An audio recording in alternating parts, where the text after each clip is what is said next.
Hello,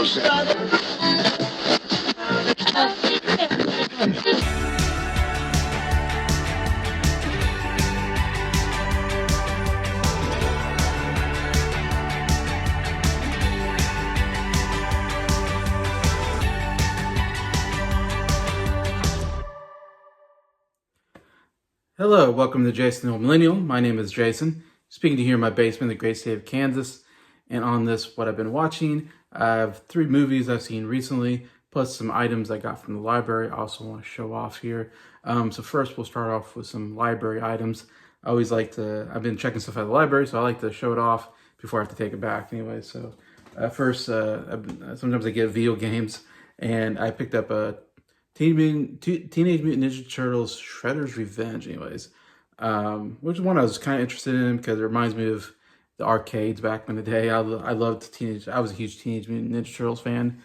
In total, the cartoon, I used to be obsessed with the cartoon, and you know, I used to have a lot of items with the turtles on them. And the movies, I'm a big fan of the movies as well as a kid.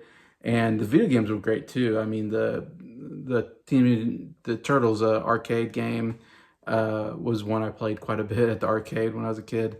And then Turtles in Time I had on Super Nintendo back when I was a kid. And that was a pretty fun game as well. So I don't know, I thought I'd check this out. Like, it kind of has a retro feel to it. It's basically plays like a Super Nintendo game, the graphics and the playability and everything. So it kind of gets you, if you're like me, it does have you kind of remind you of the old days, I guess. And yeah, so I checked it out because it seemed like a pretty easy game to get through, and it was. I beat it in one day pretty easily. I mean, I had it on easy. I mean, I could try harder, but I never really try harder. I just like getting through the story and through the play. Anyways, yeah, and it's just like the old Super Nintendo games, arcade games. It plays just like that, which is kind of weird because it's on PS4, so your ability for great graphics, you know, is there. But so it's weird playing something of so low quality on you know, PS4. So definitely a very forgettable game, I would say at all. Like I said, I beat it one day. It wasn't anything really. Playability, it wasn't that fun. Not that great a story. Easy. I don't know. There's not much to it. I don't know. It was just some kind of fun, easy to get through. Since I went through the last game I went through, took me many months to get through. I can't remember the name of it, the Samurai video game I showed off last time, which was a really great game. Like I said, it took forever. So I got this, so I can get through a video game in very shortly. Don't take forever on it. So do some of these before I get to some more longer video games, which is hard when you check them out the library. You don't have that much time to get back to. So it's nice to play this, beat it in one time, and I put it back in the library. Anyway, so not much there. Really good book that I checked out. As you know, I love doing autobiographies. That's pretty much all I've been reading and showing off on the channel. But this one's Being Henry, The Fonz and Beyond by Henry Winkler. Of course, Henry Winkler, and there's the back when he was the Fonz there. Obviously, Henry Winkler, best known for playing the Fonz on Happy Days. And yeah, I was a big fan of Happy Days as a kid. I used to watch the reruns. Of course, that was before I was born, but I used to love watching reruns, and Fonz was a favorite character of mine. So cool, you know, the A and the, you know, hit the jukebox and all that. Yeah, I need to get back to that show. It's been a while since I've seen it, but yeah, so I definitely was interested in hearing about, you know, Winkler's definitely had kind of almost a renaissance lately too, with the show Barry, and he won an Emmy for that. He's the only Emmy he's ever won, which he goes into detail about that as well. But really great book, a really great autobiography. One of the best ones I've read recently. It's not very long, as you can tell. It's a pretty short. I got through it, you know, in a couple days, because it's just over 200 pages, 230, 240 pages. So, which to me is a light read. It's not, and it's pretty easy to get through. As well. So I highly recommend this. And it's kind of interesting, the title, Being Henry, because at first you're like, Being Henry, what, you know, a pretty simple title, but it makes a lot of sense when you read the book, because it's all about, you know, Fonz, it was pretty early in his career. He just kind of went out to Hollywood and early on got this role that defined him, and it's the most famous role of all time. And so of course, for a long time he was typecast as the Fonz, and and people call him the Fonz, and so he had to go through this whole crisis, that those kind of actors get through, where like, I'm not just the Fonz, I'm more than the Fonz. I'm Henry. I'm Henry Winkler. I'm a multifaceted person. So the title actually makes a lot of sense after I read it, and I go, oh, okay, he's trying to figure out who is Henry Winkler. Who is he besides being the Fonz? Because that's all he's kind of known for a very long time, and he had a hard time getting jobs because of that being typecast, even though it was a great character. In fact, the Fonz wasn't supposed to be the main character of the show. Ron Howard's Richie Cunningham was the main actor, and it'd be interesting to go back because it sounds like the first season they were writing it for Richie Cunningham, but the Fonz took off so quickly that the writers kind of figured that out, and after the first season, they basically made him the main character, which made all the other actors mad, evidently, which is kind of sucks.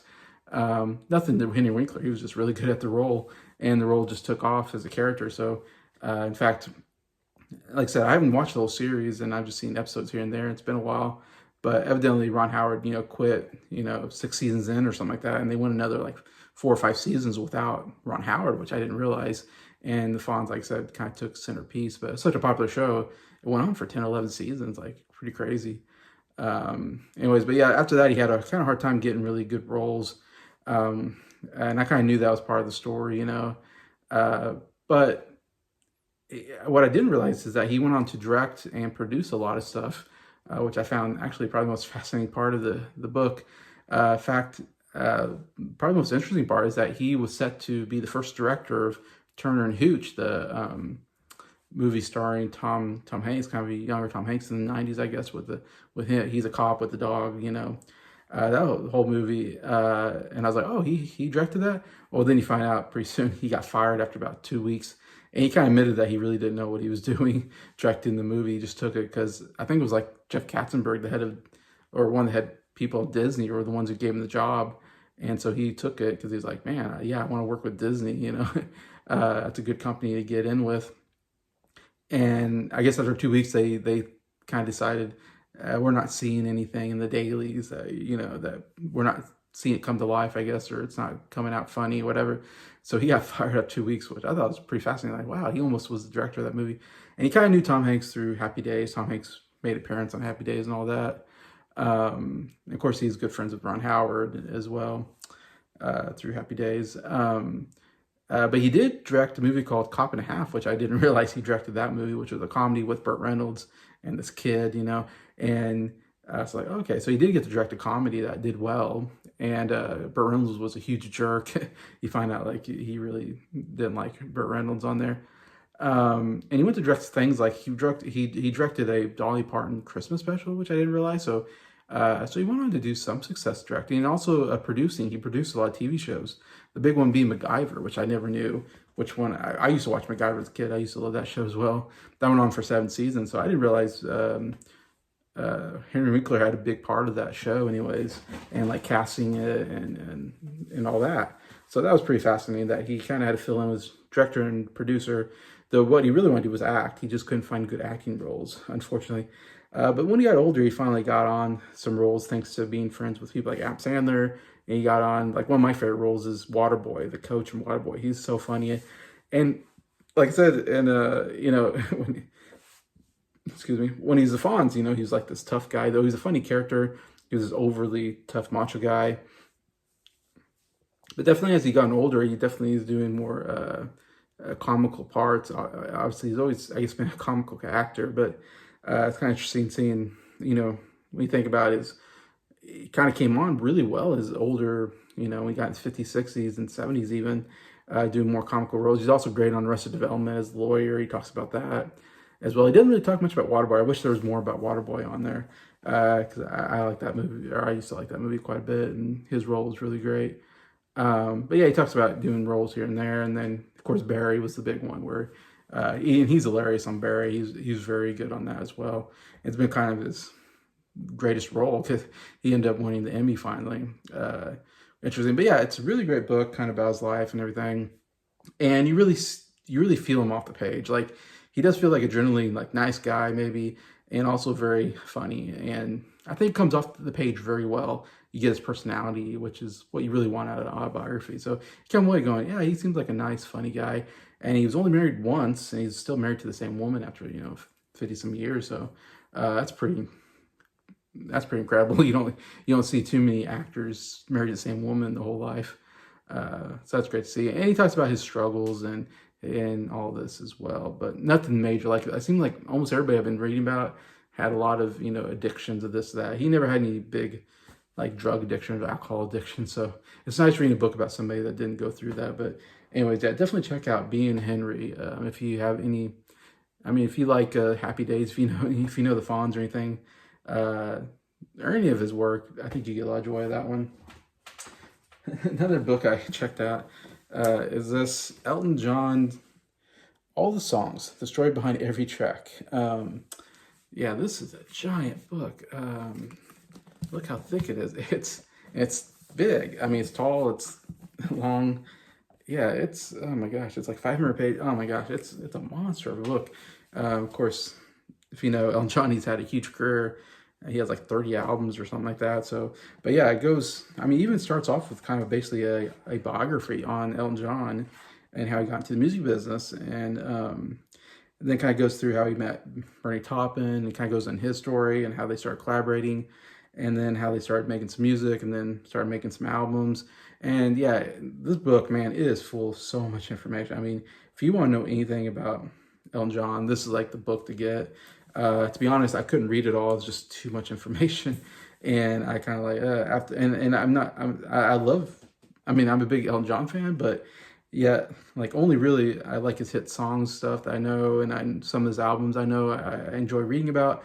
But then there's a lot of albums I haven't, really heard or don't know that well. So I feel like I'm not big enough Elton John to really enjoy this book as much as I could, or really care to delve into yet. But yeah, it's like, man, if you want to learn about Elton John, this is a great book to buy. I imagine it's probably pretty expensive because how big it is. Like I said, I checked it out at the library, but I mean, a lot of great pictures. I mean, so much information. I mean, not even just how they wrote the songs, how they made it, how they produced it.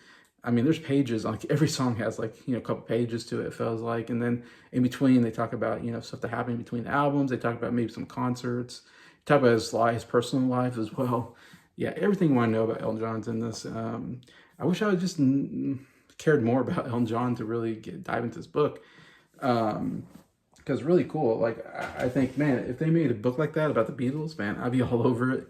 It'd be an awesome book. Like, I don't know if there is one out there like that. I haven't seen, but I'd love to see something like that for like the Beatles or even Paul McCartney's solo work. I'm a big enough fan of Paul McCartney. Like I would just absolutely love a book like that. That's that big, that goes through his whole career like that. Really well done book anyways. Elton John. All right, those are the items I got at the library. A couple of movies I've seen recently. I saw Killer's Game, which was, if you blink, you missed it probably. I don't think it did that well in the theater. Kind of a over-the-top action comedy with Dave Bautista at the lead. Bautista's been doing some pretty good work lately. Obviously coming off the, 3 Guardians of the Galaxy movies and the Christmas special. And he's been like in Knives Out, whatever, the Glass Onion, Knives Out Story. He was in Knock in the Cabin or whatever, which he was really great actually, and as more of a serious role. But yeah, he's getting older. He's in his 50s now, but he's still, a pretty buff guy. So he still can play these more action type roles. Yeah, it's definitely first time I really seen him, I feel like, in a real lead role trying to carry the movie. And I hate to say, I don't know if I like Bautista a lot. I think he's really grown as an actor. Of course, I was a big fan of him back when his wrestling days. I used to watch him back in the 2000s, where I first kind of, saw him and never knew he was going to be a big actor like he is. And he's actually done a pretty good job lately. Like I said, in these more prominent roles. I mean, I know he's probably done some leads or co-leads in roles here and there, but this really feels like the first time I've seen him like really try to carry a movie. And I don't know if he's good enough to do it yet, because I don't feel like he carried the movie very well, unfortunately. Not that his performance is bad, it was just wasn't good enough to really elevate the material to go, yeah, I really want him leading in a movie like this. Like, but I feel like he's great when he's like a character in a movie, like a side character, lead, or you know, uh, he's in an ensemble. He's great in an ensemble. I've seen him in a lot of ensemble stuff, and he's funny and all this, or he's great as a villainous character, like in Spectre. James Bond is like a scary hitman. He fits that very well. But being like the hero of the story and having everything around him, I don't know if he's quite there to do it, unfortunately, for this.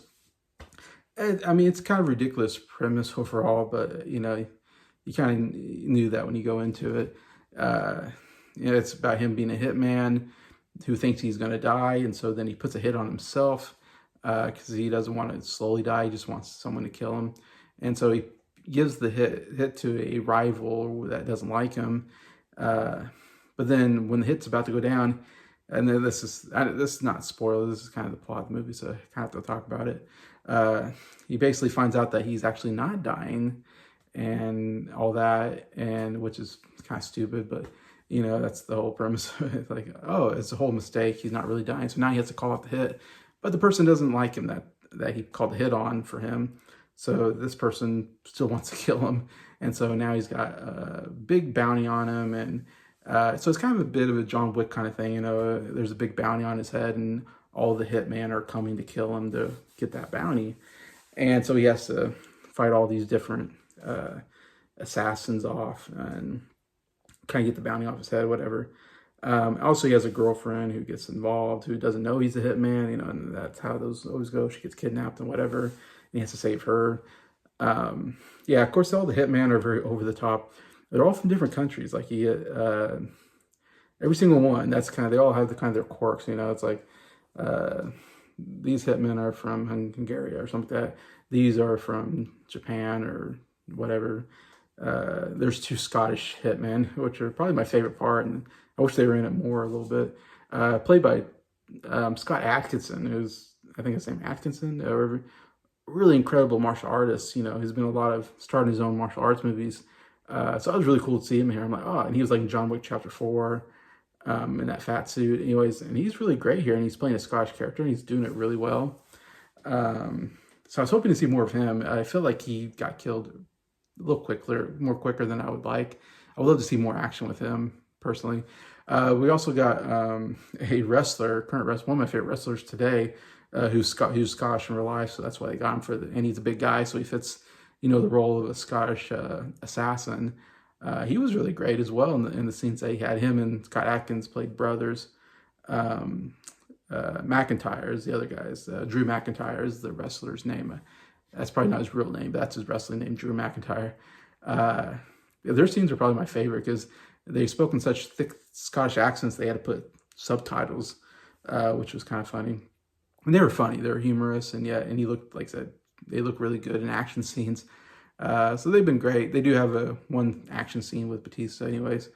But yeah, Terry Crews is in here playing a villain, which is interesting. It seems like I don't see him play villainous roles. He's usually playing more nice guys, but he's another guy who's probably in his 50s. He's still jacked as heck and looks good, and I like seeing him in anything. So it was cool seeing Terry Crews here as one of the main characters, one of the main hitmen in this movie.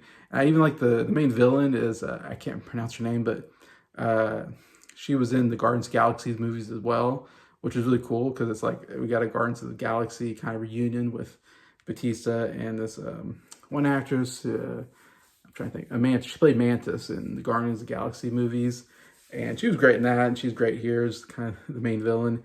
But it's cool seeing those two have scenes together. Oh, Ben Kingsley's in here. Kind of a small part, but he does a pretty good job as well. I mean, it's a pretty good cast, to be honest, overall.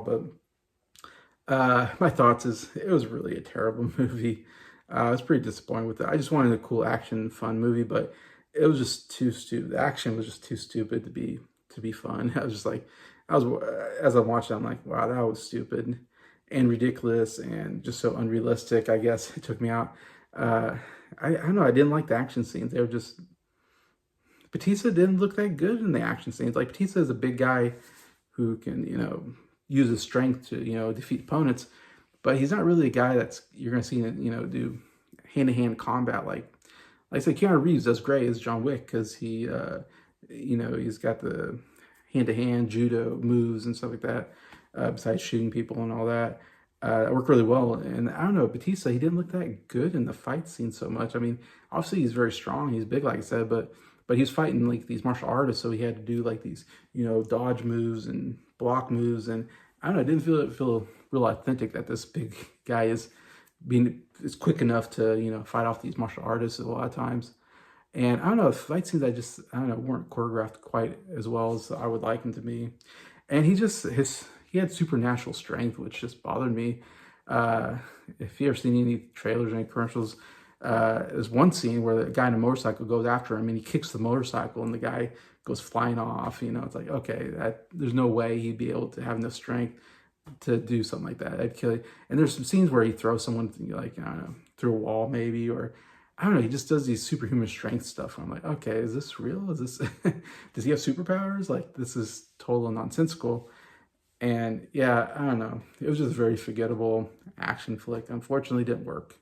And that's a killer's game. Then I finally caught Inside Out 2, which I know is the big movie of the year. It's the biggest box office movie of the year, the sequel to Inside Out, which was a big movie as well when it came out. And I saw that one in theater, I believe. I didn't see this one in theater. I just finally caught it on Disney Plus. I was waiting for that to get on Disney Plus to finally watch it. I don't know. I'm not, this is going to be the hot take. I'm just not the biggest fan of Inside Out movies. Like a lot of people absolutely love them. I don't know. I don't get that into them as much, I guess. And saying that, I wasn't really into Inside Out 2 all that much. Not that it was a bad movie. It just wasn't really anything special to me that I was like, in fact, I was kind of bored with it. I kind of was uninterested in most of it. And a lot of it's just, it felt like a retread of the first movie. It didn't feel that much different. Here we got the main girl that the motions are inside the head. I forget her name, but it's all about her being on a hockey team, which, like, who cares? I don't care about hockey, so I'm like, doesn't interest me that much, a girl on a hockey team. But she's getting to high school, and there's a whole thing about she has to meet new friends, and so she, trying to be in with the cool crowd, and so she's doing some. In fact, she's kind of a jerk character. She's kind of an unlikable character. She's supposed to be nice at the beginning, but then she's trying to get with the cool kids, so she does a lot of really not nice things. So she's not really a likable character. And that's part of the story, though, is that she has to figure things out. I understand, but as a character, I didn't really like her that much. And but yeah, the first movie was all about her moving to a new town. This one's her going to high school, so it felt kind of a similar storyline. And it's all about it's all about new emotions coming in because she's now in her teens. And so the main one is anxiety, of course, if you've seen anything on it. Anxiety is kind of the one that wants to take over, enjoys trying to battle anxiety over taking over kind of the emotion, I don't know, the big board thing, kind of controlling her emotions. And so there's a battle between joy and anxiety, basically. And then there's like 3 other emotions that are also involved. And so a lot more emotions involved here in this one. But it felt like the same thing as the last one. Last one was like, oh, here comes a new emotion, which is sadness, and joy trying to keep sadness away. But then you kind of find that, and it's a good storyline, the first movie. It's like, you find out, oh, you need sadness. You can't just have joy. You have to have sadness, which that's actually very true in human life. You can't just have joy all the time. You have to have sadness sometimes, and they make you who you are, and it balances you out. This one, it's basically the same thing. It's like, except for just sadness, it's like all the emotions. You need all the emotions to balance yourself out or something like that. That's kind of the storyline. So it felt like the same story in some senses, just a couple more new emotions added in there.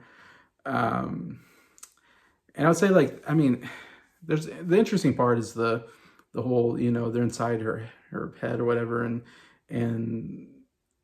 they play around with different ideas, because there's a lot of movies, like the main emotions are kind of, I can't give too much away, but they're in the mind looking for stuff. And there's like imagination. The best one maybe is, I want to say, Imagination Land or something like that, where you have all these like script writers that are writing ideas, and anxiety has them working for her at one point, saying, "What are all the bad possibilities?" That's what anxiety does for you. Like you try to think of all the bad possibilities. So that part I thought was inventive and funny, kind of idea. Like there's all these writers coming up with bad ideas that could or bad situations, and whatnot. Anyway, so like stuff like that is very creative use of it. Like Mount Crushmore, I thought was pretty funny. The four most cutest guys, for the main character. Stuff like that's funny. Uh, Actually, the funniest part in the movie is they meet this video game character because I guess she has a crush on this video game guy in a fighting game, and he's super over dramatic. Everything is very over dramatic, and he moves like this, and and he's hilarious. He's to me the best part of the movie. Like the short amount of time he was in there, that's where I laughed the most, to be honest. But anyways, but yeah, so there's some cool, like the dark secret that they keep locked up. They don't want the dark secret to come out. There's some good ideas like that. That's the best part of the movie. The worst part to me is anytime they're not inside the mind and they're like, you're with the girl, trying to fit in. Like, I just didn't care for that character. And like, she yells at her parents a lot, and I hate that.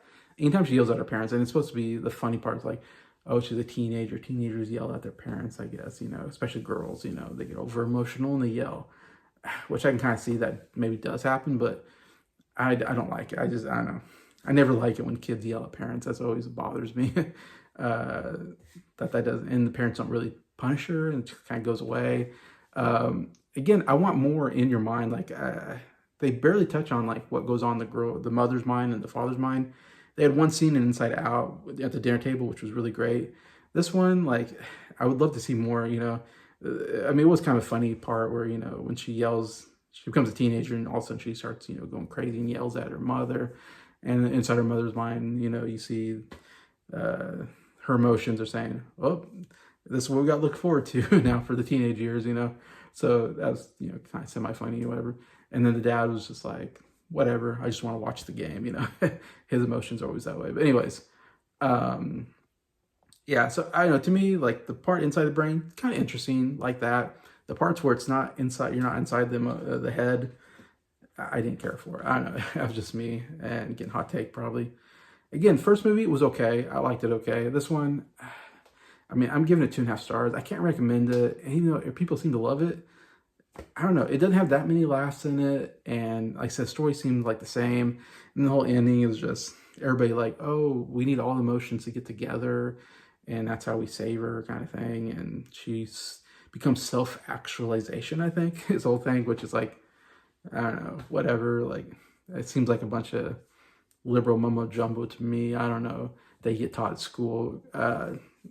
For me, it's like not exactly what we get taught at church and as Christians, but, we're supposed to be, not about ourselves, but about serving God and, telling others about God and being kind to others, that kind of stuff, and not so much self-absorbed. Anyways, that was my feeling on that. Anyways, yeah, I don't know. There's much more to say, I guess, except for, I don't know. The whole premise really doesn't make sense to me, though. The more I think about it, the more the premise kind of falls apart. Like, you have all these emotions, but all the emotions have different emotions too. So do they have emotions inside their heads? Then do those emotions have emotions inside their heads? Like, how far back do we go with these emotions? It doesn't make any sense, because sometimes joy is sad. Sometimes sad gets happy. Sometimes mad gets happy or gets, so each emotion has its own emotions. I don't know. When you break it down, it doesn't make much sense. But anyway, so maybe I'm just an old curmudgeon now, unfortunately. Stone hard. Hopefully not. But anyways, yeah, so Inside Act 2, kind of disappointing, but not real. I didn't really have that high expectations for it, to be honest, even though it was well beloved and it's made a lot of money.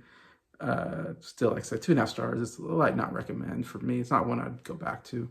All right, the last movie I was going to talk about is the best movie I've seen in a while. One of the best movies I've seen this year, and that is Beetlejuice, which might be surprised. Like, really, that movie? And that was one I had no hype for. Like, the first Beetlejuice I thought was okay. I've seen it a couple times here and there. I mean, obviously, Michael Keaton just is awesome as Beetlejuice. The character is really funny, very inventive, very sporadic. He kind of improvises everything. You never know what he's going to do, and he's, kind of everywhere all at once and magical, and does all kind of creative stuff. So Beetlejuice's character is kind of a fun character. I feel like in the first movie he's more of a villainous character. This one he's less villainous, which I kind of liked. He's a little more of a ally, I guess, to the characters. But yeah, this movie I actually liked quite a bit, even more than the first movie. I thought it was a really good sequel. It's crazy because it happened so long after the first one. That usually doesn't work out. And to be honest, I figured I probably wouldn't care for this movie that much, um, but I actually thought it was really funny. I actually laughed quite a bit, especially Mike Keaton. Still knocked out of the park as Beetlejuice. Beetlejuice is still a great character, and I just love how he's kind of like Deadpool. I guess I like him because he's almost like Deadpool. He breaks the fourth wall. Um, he does things. His powers are, not even defined. He can do anything. It seems like he wants. All of a sudden, he shows up as a different character. Or he doesn't, kind of. He can make his face do things. He makes people like disappear into their phones at one point. Like what is his powers? I don't know. And that's makes the character kind of fun. And he's funny how he kind of takes on different characters. Like at one point when he first gets Lydia and her boyfriend, he pretends to be like a marriage counselor for no reason, just because he likes to do these sporadic things.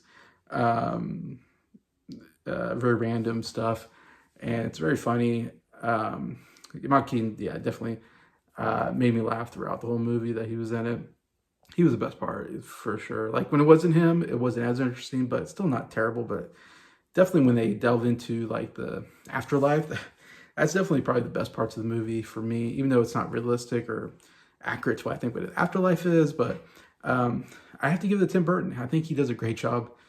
I mean, he has a great mind for designing a world, and the afterlife design is really kind of cool. I love all the makeup work is amazing on this movie. I think the costuming is really good. To me, it should get some Oscar nominations for hair, makeup, and costuming. I think do a really good job. And set design. I think set design could be nominated because it's a really cool world build, and all the different creatures you find is really great. I don't know. I really do love the whole atmosphere of the movie and the design features and all that. The afterlife, especially. I especially love the Bob character and all the other characters that Beetlejuice is kind of. I don't know. He works like in this office, I guess, in the afterlife, and there's all these shrunken head characters. They have these big bodies, shrunken head, and they don't talk, but their heads move and they have big eyes and they just very animated, but they never talk. And I guess you're supposed to. But Beetlejuice, I guess, kind of understands what they're saying, but they just have big bodies and they kind of move like this. I kind of like those characters, even though they didn't talk. I'm just looking at them, just what a fun design of a character, I think, and all that.